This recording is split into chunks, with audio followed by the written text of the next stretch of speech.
questions for John or for the mayor? Start there. Okay. I would just ask, Mayor, given what you said around hesitancy, how important is it to have vaccination sites within your own community to maybe address some of that? I think that's definitely critical and very important to have vaccination sites near the community. In the city of Lawrence, we have to understand that many folks do not have access to accessible transportation, and it's important that we meet them where they are. And in addition to the location, I think it's also critical that we address concerns that individuals might have. As you know, there's a large immigrant community here in the city of Lawrence that might not necessarily understand clearly the information that is being provided, and for that reason, we're bringing healthcare professionals that can speak to these folks and address the concerns that they're bringing to get the vaccine. There's a lot of not factual information available on social media. A lot of folks rely on social media to get information, and that's not the way it should be. So we are ensuring that they get information firsthand from healthcare professionals, and they're met where they are. That's why we're opening our vaccination site at the Arlington School, which is in the heart of the city, in the heart of the poorest neighborhood, not only the city of Lawrence, but possibly in the whole state of Massachusetts. We're meeting them where they are. Would you answer that same question in Spanish, please? Sure. La ciudad de Lawrence, muchos residentes en la ciudad de Lawrence tienen temor de la vacuna del coronavirus, y por esa razón nosotros aquí estamos haciendo un gran esfuerzo para poder hablar con ellos y ponerle la vacuna en los lugares donde ellos están localizados. Esta colaboración con Greater Lawrence Family Health Center y Lawrence Health Authority está haciendo correctamente eso, poniendo la vacuna en los residenciales de los residentes. Pero aparte de eso, vamos a abrir un centro de vacunación en la escuela Arlington para asegurar que estos residentes que no tienen acceso vehicular puedan tener un acceso caminando al centro de vacunación. Vamos a estar haciendo un town hall o un foro comunitario con los residentes para contestar preguntas que tengan acerca de la vacuna y aclarar cualquier duda que pueda existir con expertos en el tema de salud pública. Governor, 400,000 new people added to the mix next week, like you said, about 1 million people looking to sign up for shots next week. And with these appointments going so fast within the first hour of the day, how realistic is it to get shots, at least one shot in every educator's arm by the end of March, which is what the president wants? I think it depends a little bit on two things. One is how much vaccine does the president put through the federal pharmacy program, which he's talked about significantly increasing over the course of the next few weeks. And the second is how much vaccine do we get? How much vaccine is he going to give the states to follow through on that commitment? We obviously will put every shot we get through the network that's available here, which has 170 sites of one kind or another in Massachusetts, and make them available as soon as we get them. And at this point in time, we could easily do twice the capacity that we will do. We'll do 250,000 shots next week. We could do far more. But to do far more, we're going to need far more vaccine from the feds. So by the end of March, just a quick follow-up, Governor, by the end of March, like 2 or 3 weeks out, just so that we could get more people in with that 150 being kind of steady? Well, keep in mind that because we're playing a two-shot game with Pfizer and Moderna, you got to make sure you create the capacity to deliver the second shot. One of the big issues we face next week is we have a ton of second shots next week based on first shots that were given 3 and 4 weeks ago. So that is going to be a constant issue for us as we move through this. You can perhaps, if you think you're going to get the vaccine, but okay, so let's suppose we had made a decision in Massachusetts to believe everything we had been told about what was going to happen with respect to Pfizer, Moderna, and J&J, and it scheduled out 3 weeks based on what we had been told. We would be in really big trouble right now, because none of those vendors are actually playing at the level that they said they were going to be playing at a few weeks ago. And that is exactly why we have been very cautious about pushing this thing out beyond what we actually are permitted to order week to week. right, but it doesn't look like by the end of March. I mean, you've said yourself, you're not even expecting any increases by the very end of March or beginning of April. So, I mean, is that really realistic to think that you could get shots in every educator arms right now?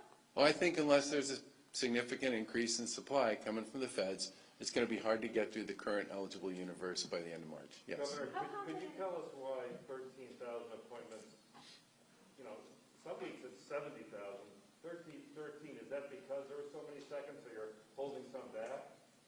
No, a big part of it is there are a bunch of people who are, I think over 70% of the shots next week at the mass vac sites are going to be second doses. In addition to that, we're continuing to expand into the community health center communities as they develop and ramp up their capacity.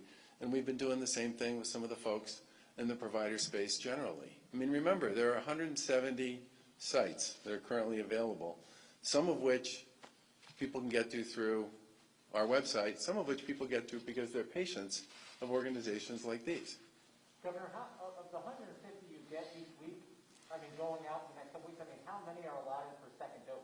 I mean, No, the 150 is not second dose. The second, I guess, or of the 250, I guess. yeah, the 250 is what we think of as the total universe of available doses. So we'll put 150 out that will basically be first doses, and there'll be another 100,000 on top of that that will be second doses. For the 150, they'll always be first? Yeah. Okay. And are you completely confident in the second, that you have enough for the second doses? Yeah, I mean, generally speaking, I mean, it's a formula, right? So you report on the number of first doses you've done, and then you expect 3 weeks later for Pfizer and 4 weeks later for Moderna that you will get the second doses that you're supposed to get. And generally speaking, you know, the formula works. The curveball in it is weather. We've had some pretty interesting experiences with weather. A couple of, was it literally just last Friday? It's just last Friday that we were calling everybody we knew in Washington to try to make sure that, it was on Thursday that we were making, it was a week ago today? That seems like 100 years ago, that we were making all those phone calls to try and make sure that we didn't lose the 130,000 doses that we were expecting to get to fill slots that have been booked on Friday, Saturday, and Sunday. Now, we got lucky and the feds were able to honor that commitment. But there's always a certain amount of unevenness to the way the vaccine gets distributed. But in theory, we are supposed to receive second doses on a schedule that's based off of when first doses are administered. Are the mass sites, are they maxed out right now in the number of people they can deal with in a day, whether it be first or second? Are they at the max, or can they expand? I think I think the provider sites, I think the community health centers, I think the mass vac sites, I think the regional collaboratives could all do more if there was more product. Yes, all of them could do more. But there was only 12,000 today because of the second doses. Well, remember, there were also a number of folks who had not been able, I said this in my remarks, there were a number of folks who had not been able to access a vaccination site because they were elderly and didn't use the computer. And so the call center actually booked a number of appointments for those folks as well, which will be part of the universe that gets first dose next week. Governor, on Fenway Park, with just 12% occupancy, I was thinking, well, it'll be pretty easy to take one of the gates and sort of section it off and do it there. Did you consider that, or are you thinking long-term it's going to be more people and it'll be harder to do? I think there were 3 issues on this, and the Secretary and I had a few conversations about this, and I lost, which is pretty typical. The first thing is they don't just play games there, okay? They also practice there, and so there's going to be folks in the place moving around, using the facility for one reason or another that goes way beyond just the act of actually playing a game. The second is it does create a certain amount of potential for confusion for people who are going there to actually get a vaccine and there for that purpose only. You know, geez, maybe if to have ball players in the park at the same time you have people in the park who are there for a different purpose, we just felt was a little more complicated than we felt was appropriate for this. And the Heinz is available, and it's not that far away, and it will have the ability to scale, right? And as the baseball season moves forward, and they're going to want to open up at some point some of the stuff along Yawkey Way, and I just think from our point of view, the Heinz was a more permanent solution that we could use on a go-forward basis. Like a security issue, people might be able to sneak down I don't know, but the bottom line was, there's going to be, the fundamental purpose of Fenway Park is to provide a place for the Red Sox to practice and play baseball. They did a beautiful job of sort of visioning how you could actually turn it into a vaccination site. But with the Heinz available down the street, and there to be able, I mean, the Heinz will also be able to scale up to a significantly larger number without the distraction that would come with being part of a ballpark that's actually active. To follow up on that, your 3 points about Fenway, you knew all of that when you opened it up in late January and February. So what changed to do it now? Well, a lot of things changed. First of all, we had tremendous drops in our positive test rate, tremendous drops in our hospitalizations, tremendous drops in our case counts every single day. I mean, January 2nd, I think 228 communities in Massachusetts out of our 351 were designated red. I think in today's data, it's 19. We're in a very different place now than we were then. Was Heinz not available back then? Your hybrid model for the State House, the employees, obviously the businesses around the State House are going to, seem like they're going to suffer. You're talking about doing this after the pandemic? I'm sorry, The hybrid for some of the staff still staying at home even after we get through this pandemic. well, I mean, look, we believe that there is absolutely an important element to physical presence, all right? I don't think anybody would dispute that. The Lieutenant Governor and I love every opportunity we have to go see people, okay?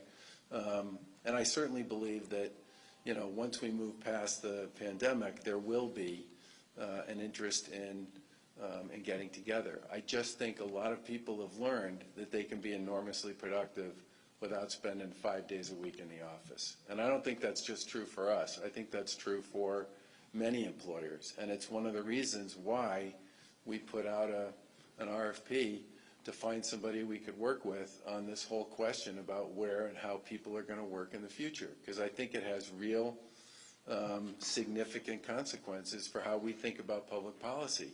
I don't want to make decisions about how we invest state money or federal money or how we work with the private sector or with our local, our colleagues in local government about how we recover, how we try and build our way back out of all this without recognizing and understanding that some things are going to change. And that's going to be true for us as an employer as well, just as it is for others. A lot of people have figured out they can do a lot working remotely. They'd love to spend a few days in the office.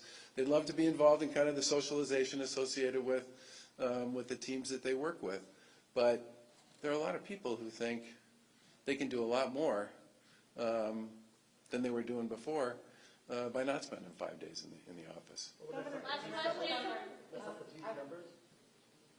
Well, one of the big issues, certainly one of the big, there's a million issues associated with this, which is why we're trying to hire some smart people to help us think about it. But you know, there was a story in I don't remember where I read it last week about New York that talked about the fact that New York City is going to be dealing with some of the same issues, and I happen to think it's going to be an issue for many municipalities. And I want to make sure that if this is in fact where the world is going to go, that we are doing the things to help those communities think about what their future looks like under that kind of a scenario, so that we're putting resources into the right places in the right way to ensure that they benefit from that change and that we don't miss it. Governor, we heard a lot from essential workers who are upset that teachers are going to be eligible now to get vaccinated while they still have to wait. They've been out in it since the beginning of the pandemic. What would be your message to those folks? That we felt we needed to be consistent with federal policy on this, that we knew the federal government was going to start making decisions about distributing vaccine through one of its major channels, the retail pharmacy channel, to support vaccination here, and we thought it would be hugely confusing if the Commonwealth of Mass was playing a different game than the game that was being played by the feds, and we thought we should align. And I get that that creates issues and concerns for people generally, but what I would say is we are at the point in time where we can vaccinate as many people as we get vaccinations. So if the game changes here at the federal level and the feds start pushing significantly larger amounts of vaccine out, we are in a position now where we will be able to move very quickly to scale up to meet that supply and the demand that's attached to it. But knowing that the CDC, that the Biden administration's own CDC guidelines say it's safe for teachers to go back, knowing that, do you think it's unfair? I'm just following the guideline. Look, I think it's unfair that I can't currently vaccinate everyone in Massachusetts who wants to get vaccinated. But it's a fact.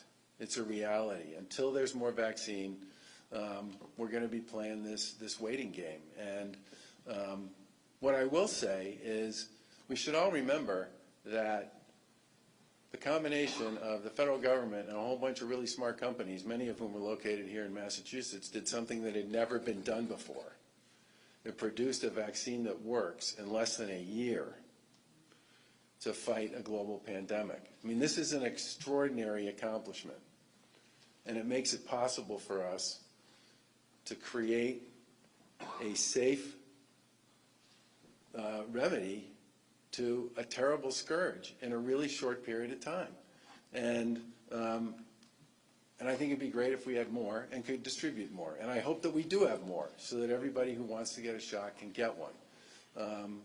But at this point in time, we're limited by the supply that's available. Governor, the first J&J vaccines, it's a limited supply. Why is that first going to the hospitals first? When one of the features is they can get out into the communities and a lot of using their lives. Some of them went to the community. I don't know. Did you get some?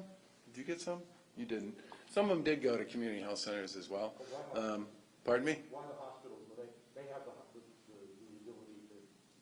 Well, the biggest reason, it's very easy for hospitals to do one and done stuff, right? I mean, they don't have to change very much about the way they operate. Remember, we got told you're going to get this and then you get nothing for 4 weeks. It's very easy for the hospitals to literally just work their way through their most vulnerable patients, those over the age of 75, those over the age of 65, bang, bang, bang, bang, you know, and deliver 58,000 doses very quickly, and then they just go back to doing what they've been doing, either with Pfizer or Moderna or just taking care of patients. It's harder for some of these other sites that are built around this idea of 2 doses to just flick the switch and then all of a sudden have to flick it back.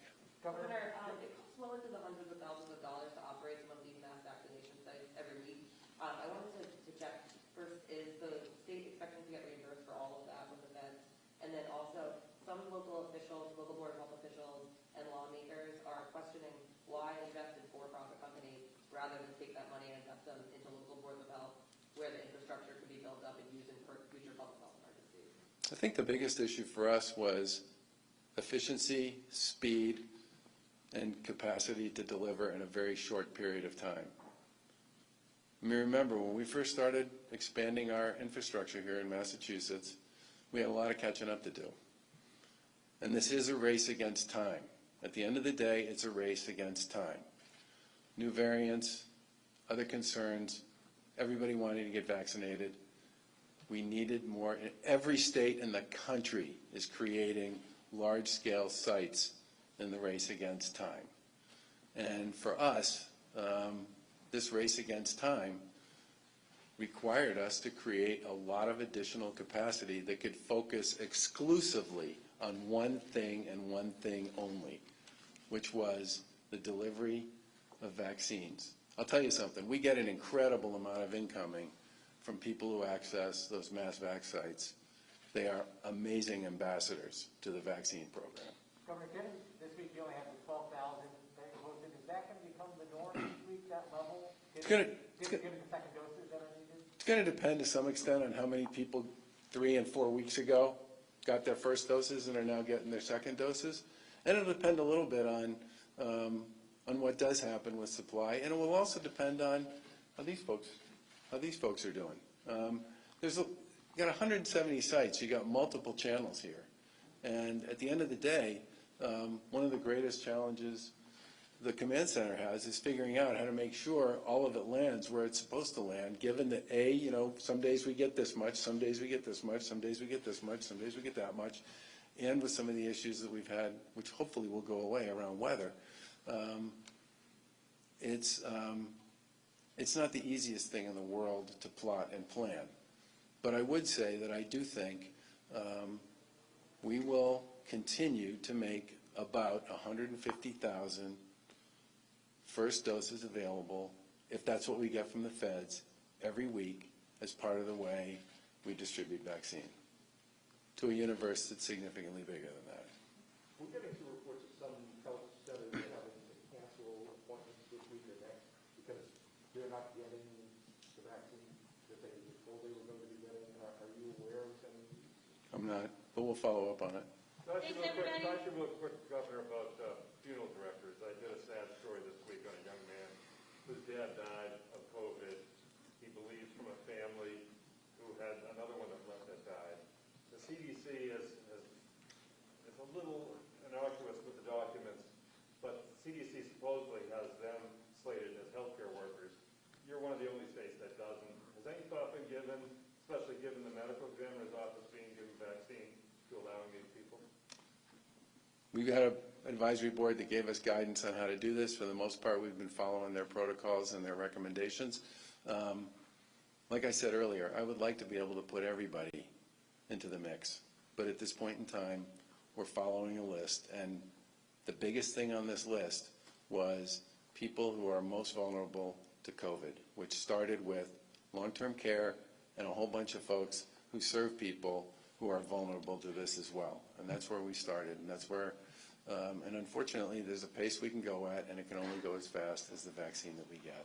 So was there a disconnect, though, of vaccinating the medical examiners but not funeral directors who a lot of times have very similar jobs, going to hospitals, going to nursing homes, dealing with the day? A lot of the folks in the DME office end up on site, accidents, trauma events, that sort of thing. That's much more of a first responder type role, which, as everybody knows, they were a very high priority, not just here in Massachusetts, but around the country.